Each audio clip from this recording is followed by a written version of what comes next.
Les investigations poursuivies ont permis ces derniers jours d'en appréhender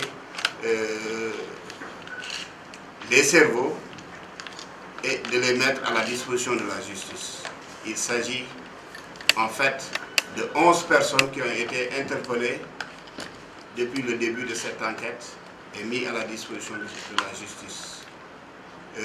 Il y a en fait plus d'une vingtaine de victimes et certaines victimes continuent à défiler dans notre service pour déposer des plaintes.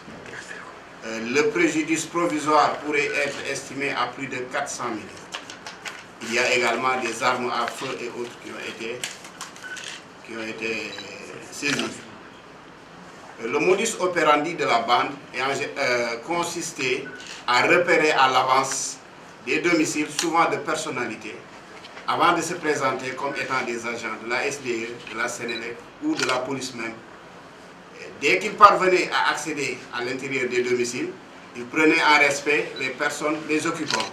Et souvent c'était des domiciles, puisque c'était aux heures de travail, souvent les chefs de famille sont au service, au travail.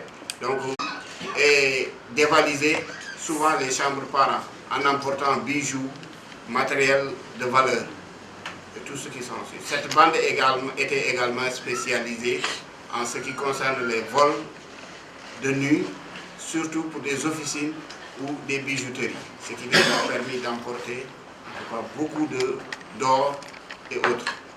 Donc cette bande a été démantelée, mise hors d'état de nuire, et l'enquête se poursuit. Nous espérons pouvoir procéder à d'autres interpellations. Donc ils ont été présentés au parquet pour association de malfaiteurs, vol commis en réunion avec violence, usage avec armes à feu, usage d'armes à feu, de véhicules, blanchiment de capitaux, recel et complicité de blanchiment de capitaux.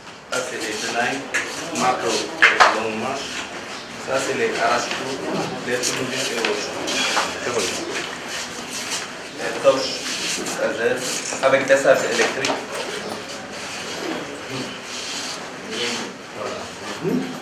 Ce dispositif-là, c'est pour tester l'or sur place. Donc, c'est composé d'une bouteille d'acide,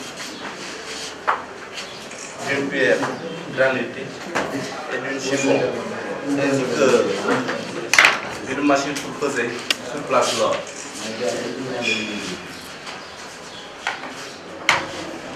Ça, c'est la tenue, les gants, les monos,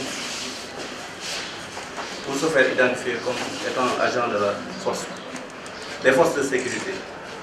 Ça, c'est un lot de clés. Des véhicules éventuellement qu'ils ont eu à utiliser lors de leur cambriolage.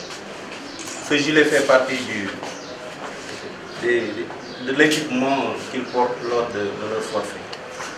Ça, c'est un livre d'exécuteur qui leur permet d'avoir un modus operandi pour commettre leur forfait. Ça, ces cartes de visa ont été trouvées par devers eux lors de leur interpellation. Ça, c'est un gyrophare qu'ils posent sur leur véhicule pour se faire identifier aussi comme étant des membres des forces de sécurité. Ça, c'est des cache-nez pour pouvoir dissimuler leur visage.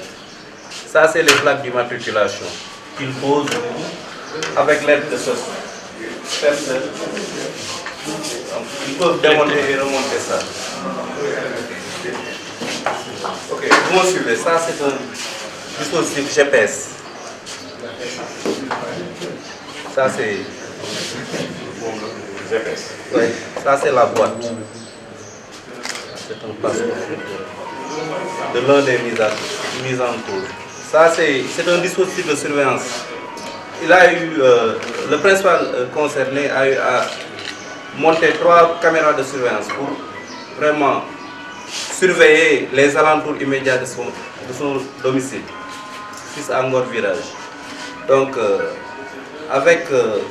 s'il a une connexion internet sur son portable, il peut manipuler avec les caméras rotatives et pour pouvoir surveiller tout mouvement qui se passe aux abords immédiats de son domicile.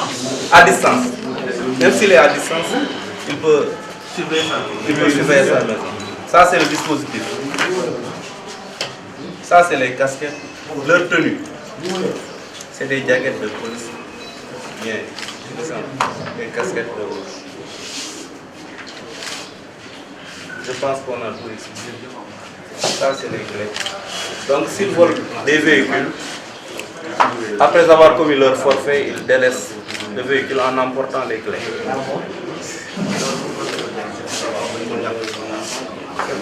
C'est les tenailles pour pouvoir défoncer les marques. C'était dans le circuit légal. Donc, il a créé une société écran pour pouvoir dissimuler les revenus de ces forces.